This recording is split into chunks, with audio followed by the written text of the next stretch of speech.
Good morning class 10th। आज हम लोग सामाजिक विज्ञान विषय के अंतर्गत सिविक्स के अध्याय 4 का अंतिम भाग पढ़ेंगे। बच्चों, पिछले अध्याय में हमने जो लैंगिक असमानता की चर्चा की थी और इस अंतिम भाग में हम सांप्रदायिकता और जाति से संबंधित मुद्दों के बारे में चर्चा करेंगे। सबसे पहले हम लोग देख लेते हैं कि सांप्रदायिकता क्या है। बच्चों, सांप्रदायिकता तब शुरू होती है जब धर्म को राष्ट्र का आधार मान लिया जाता है। कहने का मतलब ये कि जब राष्ट्र को चलाने के लिए हम धर्म का इस्तेमाल करना शुरू कर देते हैं तो सांप्रदायिकता इसे कह सकते हैं।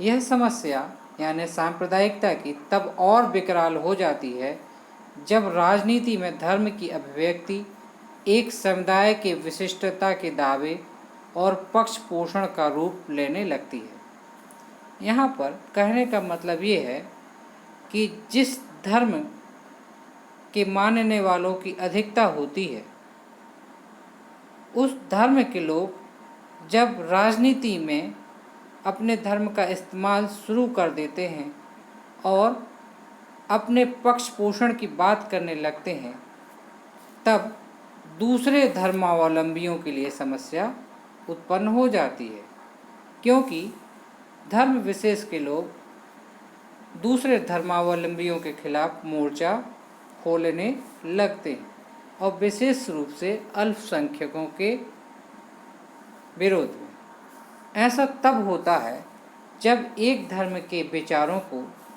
दूसरे धर्म से श्रेष्ठ माना जाने लगता है। यानी कि विवाद की स्थिति तब उत्पन्न होती है जब एक ही देश में अलग अलग धर्म के मानने वाले लोग होते हैं और वे अपने धर्म को श्रेष्ठ मानते हैं और दूसरे धर्म को नीचा मानते हैं, और कोई एक धार्मिक समूह अपनी मांगों को दूसरे समूह के विरोध में खड़ा करने लगता है। यानी कि यहाँ पर कहने का मतलब ये है कि यदि आपको समस्या है तो आप अपनी मांग रखिए, लेकिन आपकी मांग का आधार कभी भी दूसरे जो धर्म हैं, ठीक, या उनके लोग हैं, उनके विरोध में आपकी मांग नहीं होनी चाहिए। और इस प्रक्रिया में यदि राज्य अपनी सत्ता का इस्तेमाल किसी एक धर्म के पक्ष में करने लगे तो स्थिति सबसे ज़्यादा विकट हो जाती है। यानी सत्ता में जो सरकार होती है, यदि वह किसी एक धर्म का पक्ष लेने लगे तो दूसरे धर्म के मानने वालों के लिए यह स्थिति बहुत विकट हो जाती है, मुसीबत वाली हो जाती है। प्यारे बच्चों, राजनीति को इस तरह धर्म से जोड़ना ही सांप्रदायिकता कहलाता है। बच्चों, सांप्रदायिक राजनीति इसी सोच पर आधारित होती है कि धर्म ही सामाजिक समुदाय का निर्माण करता है। सांप्रदायिकता राजनीति में अनेक रूप धारण कर सकती है। आइए इन रूपों को देखते हैं। सबसे पहला, सांप्रदायिकता ही सबसे आम अभिव्यक्ति दैनिक जीवन में होती है, जिसका प्रयोग दैनिक जीवन में हम धार्मिक पूर्वाग्रहों, धार्मिक समुदाय के बारे में बनी धारणाएं, किसी धर्म के मुकाबले अपने धर्म को श्रेष्ठ मानने की भावना से परिलक्षित होती है। कहने का मतलब ये है बच्चों कि जो दूसरे धर्मों के प्रति हमारे मन में पहले से हम सोच बना लेते हैं, यह सोच हमें दूसरे धर्मों के प्रति घृणा के भाव उत्पन्न करती है, या हम अपने धर्म को श्रेष्ठ मानते हैं और दूसरे धर्म को नीचा मानते हैं। तब यहीं से बच्चों सांप्रदायिकता जन्म लेने लगती है। आइए अगला पॉइंट देखते हैं। सांप्रदायिक सोच अक्सर अपने धार्मिक समुदाय का राजनीतिक प्रभुत्व स्थापित करने की फिराक में रहती है। यानी कि यदि किसी देश विशेष में एक से अधिक धर्म के मानने वाले लोग हैं और कोई एक धर्म के लोग ज़्यादा संख्या में हैं, तो वह प्रयास करते हैं कि उनका राजनीतिक प्रभुत्व या सत्ता पर उनकी पकड़ ज़्यादा हो जाए। तो इससे जो है कम संख्या वाले लोगों को मुसीबत उत्पन्न हो जाती है। आइए इसके परिणाम देख लेते हैं। इससे दो वाद उत्पन्न होते हैं, पहला तो बहुसंख्यकवाद और दूसरा अल्पसंख्यकवाद। बहुसंख्यकवाद में जिस धर्म के लोग ज़्यादा संख्या में होते हैं वह सत्ता पर अपना प्रभाव बढ़ाकर अपना प्रभुत्व स्थापित कर लेते हैं, जिससे अल्पसंख्यक वर्ग कई अधिकारों से वंचित होने लगते हैं। और इसका एक और परिणाम होता है अल्पसंख्यकवाद। इस स्थिति में जब बहुसंख्यकवाद जन्म लेता है तो वहीं पर अल्पसंख्यकवाद भी जन्म लेता है और वो अपने आप को संगठित करके एक राजनीतिक इकाई के रूप में या एक यूनिटी के रूप में काम करने लगते हैं।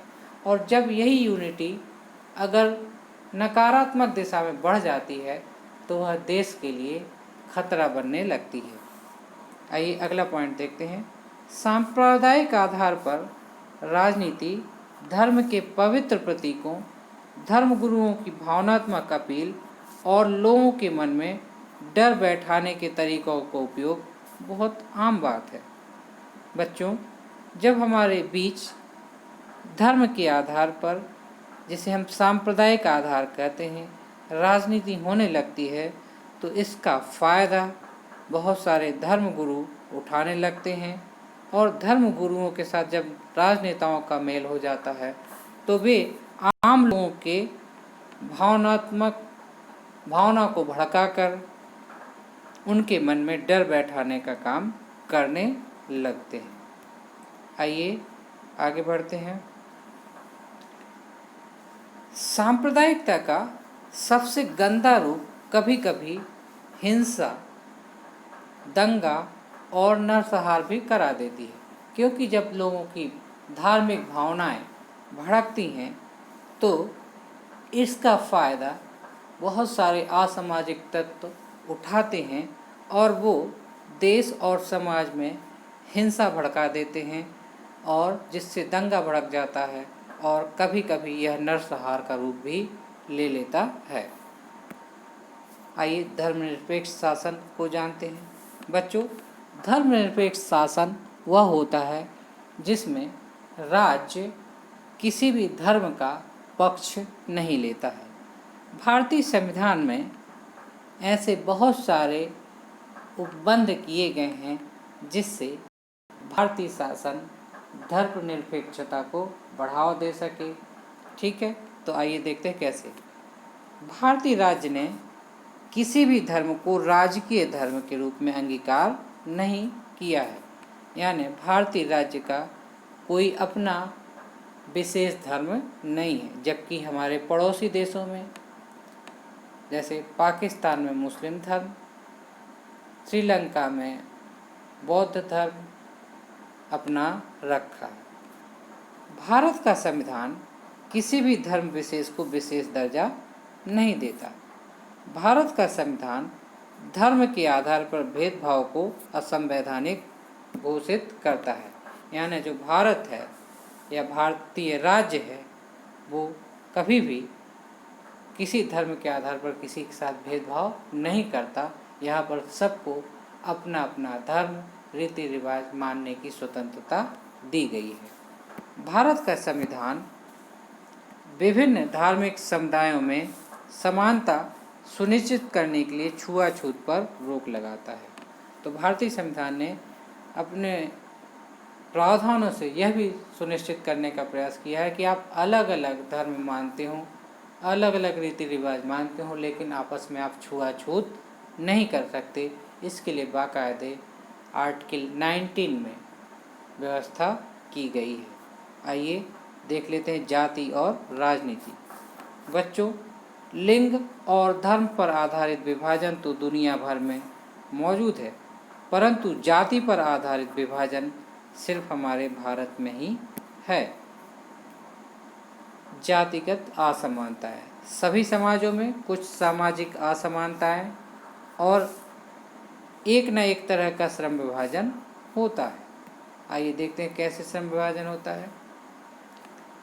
अधिकतर समाजों में बच्चों पीढ़ी दर पीढ़ी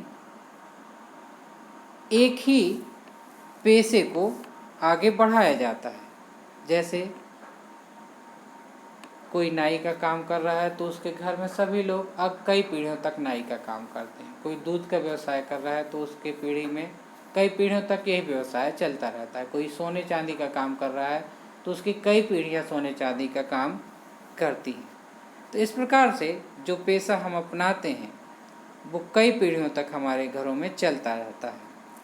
और एक ही जाति समूह के लोग एक या मिलते जुलते पेशों के होते हैं। उनमें आपस में रोटी बेटी का संबंध रहता है और उन्हें अलग समुदाय के रूप में देखा जाता है। इनके बच्चों की शादियां अन्य समूहों में नहीं होती। यहाँ तक कि पारिवारिक और सामुदायिक आयोजनों में वे एक साथ भोजन भी नहीं करते। कहने का मतलब ये है कि हमारे देश में, हमारे समाज में अनेक लोगों के पेशे अलग अलग हैं और वो पेशे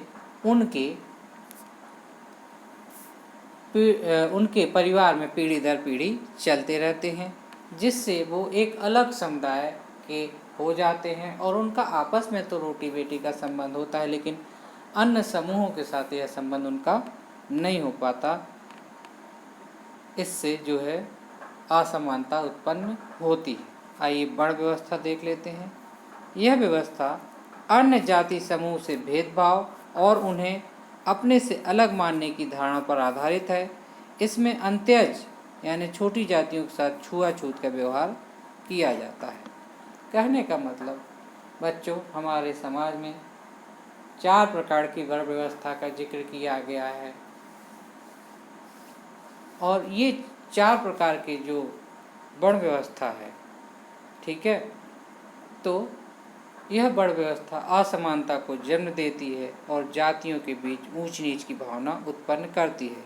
इस व्यवस्था को ही बदलने के लिए डॉक्टर अंबेडकर, ज्योतिबा फूले और पेरियार स्वामी जैसे समाज सुधारकों ने अनेक प्रयास किए। इन लोगों ने जातिगत भेदभाव से मुक्त समाज बनाने की बात की। वर्तमान समय में इस स्थिति में काफ़ी सुधार बच्चों आया है और अब कम से कम शहरों में ये कोई नहीं देखता कि उसके पास बैठकर खाना खाने वाला या उसके बगल में पड़ोस में रहने वाला कौन है, ठीक है। तो ट्रेन में या बसों में उसके साथ बैठने वाला कौन है, ये लोग नहीं देखते। लेकिन फिर भी कहीं ना कहीं अभी भी जाति की जो बंदिशें हैं हमारे समाज में मौजूद हैं और ये हमारे विकास में बाधक है। राजनीति में जाति, सांप्रदायिकता की तरह जाति भी मान्यता पर आधारित है। जाति जीवन का एक महत्वपूर्ण पहलू जरूर है, लेकिन एकमात्र पहलू भी नहीं है। राजनीति में जाति के अनेक रूप दिखते हैं। आइए देखते हैं कैसे।